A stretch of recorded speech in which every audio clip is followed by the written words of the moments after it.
In today's video, we are taking you to a theme park that we haven't been to in years, King's Dominion outside of Richmond, Virginia. In fact, it has been more than 15 years since either of us went to this park, but we decided to check it out on the opening weekend of their 20th annual Halloween Haunt event. Once the sun goes down, the park is filled with ghouls and monsters who haunt guests as they make their way through the park's terrifying mazes and scare zones, in an event that is advertised as being too scary for children under 13. But during the day, there's a children's Halloween event that is fun for the whole family. We're going to start with that family event, then give you a brief overview of the park, then wrap things up with the main event, Halloween Haunt. As we enter the park, you can see the Halloween decorations all over the place that set the mood for the scary and not so scary events to come. Halloween Haunt is held Friday, Saturday, and Sunday nights now through Halloween, and the family-friendly event we're about to talk about now is held during the day on just Saturdays and Sundays, now through Halloween. The family-friendly event is the Great Pumpkin Fest, starring Snoopy, Charlie Brown, and the other characters from the Peanuts cartoons. The park's children's area is called Planet Snoopy, and it's themed to the Peanuts characters. Now, I have always loved the Peanuts gang ever since childhood, so I was more excited to see the Great Pumpkin Fest than the scary stuff at night. So the daytime event started at the event's headquarters check-in, where kids could pick up trick-or-treat bags. The area had relatively unscary Halloween decorations up throughout. They had several fall-themed activities going on, like this derby, where kids pedaled tractors through hay bales and other fall theming. Then there was Franklin's Scarecrow Hollow, which was a hay maze.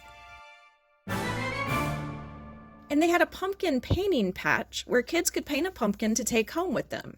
There are no kids painting in this footage, as this was filmed when employees were just getting ready for the day, but the pumpkin artistry got started soon thereafter. In addition to treats, there were tricks from a strolling magician named Jonathan Austin, and there were character meet and greets as the Peanuts characters were dressed in their Halloween costumes. We saw Schroeder and Lucy and Franklin all out in their costumes. So there was lots of fun for the whole family, at least until the sun went down. In addition to all this, the Planet Snoopy rides were running too, so we'll show you what's available in that area. It was mostly flat rides and spinners. They had a driving school area where kids could practice obeying the rules of the road, or not. They had a version of the Teacups ride, along with swings, and the park's only train is this Peanuts-themed train for kids to enjoy. They had this ride, which gave off a Disney World People Mover vibe. Most of what was available here was typical fair rides with Peanuts theming, but they did have a couple of roller coasters, including the Woodstock Express, which is an older roller coaster that was called the Scooby-Doo when the area was themed to Hanna-Barbera characters, which is what it was when we were kids, and the Great Pumpkin Coaster, themed year-round to the beloved Peanuts Halloween special. There was a lot of Peanuts merchandise in the area's gift shop, but only a small amount of Halloween merchandise in the form of a t-shirt, the Halloween special DVD, and some stuffed animals. I still spent quite a while shopping in here for some cool Peanuts merch. As we left Planet Snoopy, we rode a ride that is in the Snoopy area but isn't themed to Snoopy. The park's only dark ride, Boo Blasters on Boo Hill, which is a very appropriate ride for a Halloween event. This dark ride opened years ago as Scooby-Doo's Haunted Mansion, but even though Scooby is gone, the mansion is still haunted. This ride is like a cross between the Haunted Mansion ride at Magic Kingdom and Buzz Lightyear's Space Ranger Spin, which are two of our favorites. It's a shooter game where you shoot targets placed throughout the house, and if you successfully hit the target, there's some sort of special effect that happens. And you get points, of course, for each target you shoot. Alice did get a lot more points than me, but I was focusing on filming as we were riding through and shooting. This was a lot of fun. We went to Outer Hank's Shrimp Shack for lunch. The menu featured shrimp, fish, and chicken dishes. I got fish and chips, and Jack got the chicken strips basket. The food here was typical theme park food, but it was good. We would eat there again if we were in the area. So at this point, we still had a few hours left till the sun went down to enjoy the rest of the park. Outer Hanks was in Safari Village. Jack is very excited about the new roller coaster that's opening in this area next year with free spinning seats. I am never going to ever ride it, but I'm sure he will enjoy it. There are several roller coasters in the area, including this one called Anaconda. And there's this one that I would also never do. Jack hasn't done this one either, but he is at least considering it. I am not. At its highest point, it is 305 feet high, and you drop 300 feet at 90 miles per hour, which seems insane to me. Why do people want to do this? Another roller coaster nearby is Flight of Fear, an indoor roller coaster that is UFO themed. Jack loves this one. And nearby is the Backlot Stunt Coaster. This one looks fun, but I haven't decided for sure whether I want to ride it or not, but Jack is confident that I would like it, so it's under consideration. And if you've watched our channel for very long, you know that we found the Scrambler. It's our favorite type of flat ride, and we enjoyed it here just like we always do. We then headed off toward a section called Candy Apple Grove. We passed the bumper cars and the swings. King's Dominion is owned by Cedar Fair Entertainment, which owns 17 theme parks, including another one we've been to several times, Carowinds, which is on the border of North and South Carolina. They own Knott's Berry Farm in California, Cedar Point in Ohio, and several others. Here's the park's drop tower, which is called Drop Tower. King's Dominion also has a water park called Soak City. In the summer, your King's Dominion ticket includes admission to Soak City.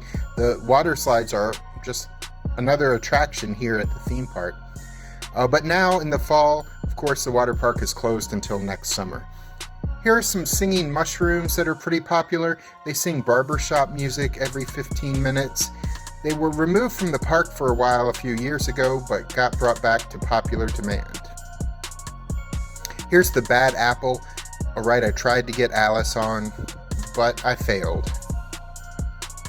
This is Delirium, the spinning extreme swings ride. This whole area also featured a lot of Halloween theming, such as these huge spiders. Much of the scare zones would go through this area once it got dark. There's a Ferris wheel, a carousel. There's a log flume that has a drop that is not too terrifying.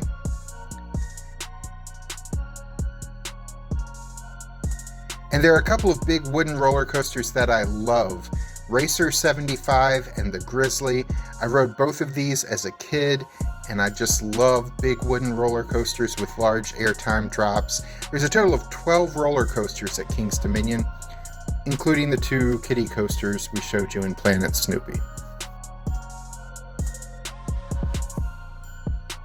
The sun started to set and the kiddie rides closed, and it was time for Halloween Haunt to begin. It started at 7 p.m. with an opening scare-a-mony show entitled Blood Rain. The show featured monsters from all of the event's scare zones coming to the stage in the shadow of the Eiffel Tower in the park's central hub.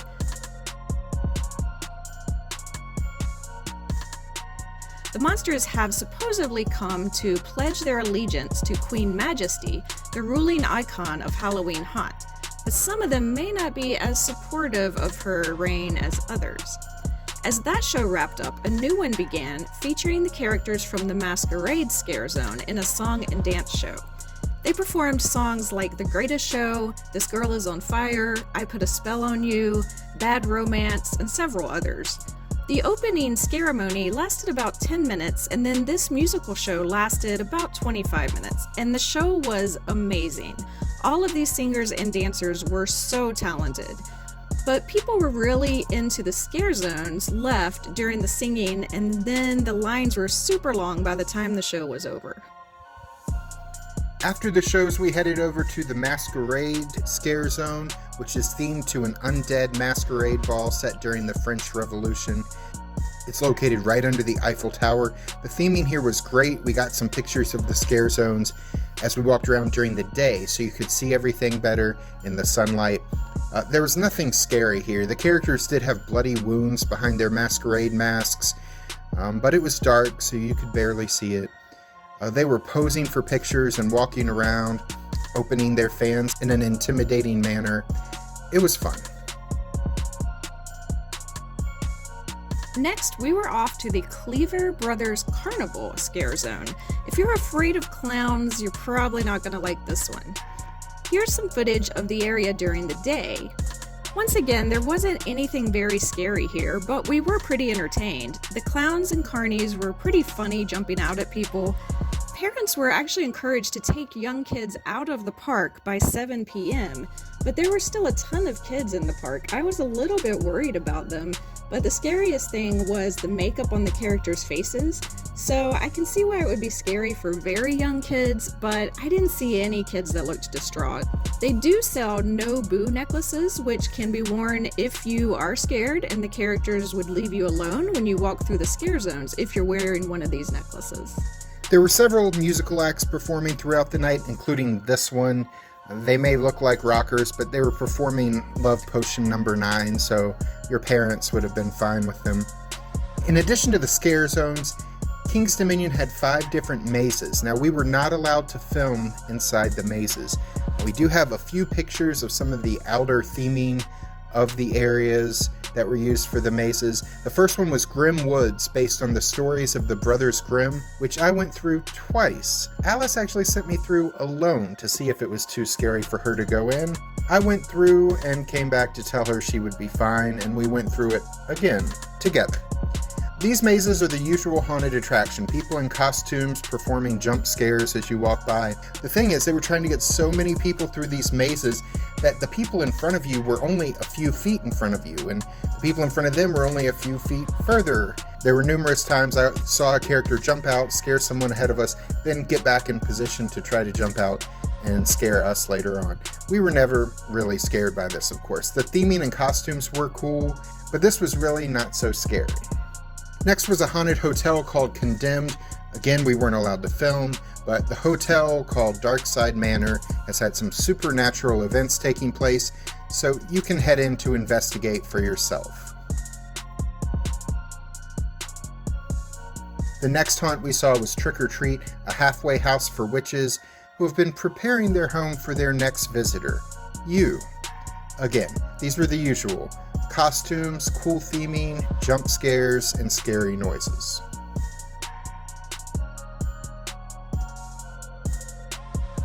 I didn't do those last two, but I went and hung out in a scare zone with amazing theming called Pumpkin Eater.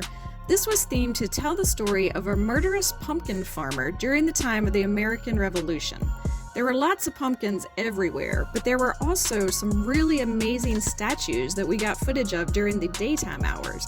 These pumpkin figure statues were amazing. You should really go check them out in the daytime when you can see them really well. The characters would occasionally stop people to scare them in this area, but again, I didn't really see much that was scary.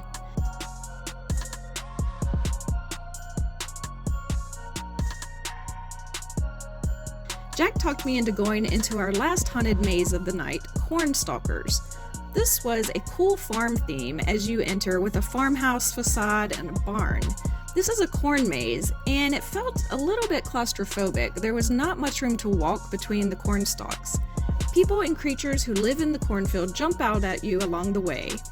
I haven't experienced many haunted house type situations before, so I'm not really used to it, but this wasn't too bad. Young children and those easily scared may not like this event, but these scare zones and mazes were really well done. No lie, Alice was complimenting the scare actors on their costumes as we walked through these mazes. I just shook my head as she was telling the corn people how amazing their clothes were while they were attempting to scare us. A few final notes about this event. We did make some time for dinner between the mazes at the park's newest restaurant, Grain and Grill. It's located on International Street, their version of Main Street, near Eiffel Tower. This restaurant allows you to choose a protein, either chicken, pork, shrimp, or steak, along with a side of your choice. They have several desserts, but they were out of everything except apple caramel cake by the time we went there late in the evening. Our food here was good, better than usual theme park food. I got garlic and herb chicken with basmati rice, along with naan bread and hummus. Alice got grilled shrimp with quinoa salad and tzatziki. Unfortunately, our food here was also cold. It was nearing the end of the night, so we just ate it out of a lack of other options, but I think the food would have been great hot. It still tasted pretty good. We closed with a stop at the candy shop. They had a number of really cool Halloween treats, and we had to buy some to take with us to the hotel. We had a really fun day and night of Halloween events here, so we highly recommend it. We're on our way back to Virginia soon to check out Busch Gardens Halloween event as well, so subscribe to our channel and click the notification bell so you'll be notified when that video is posted. I'm Alice. And I'm Jack. And we'll see you the next time we're traveling through.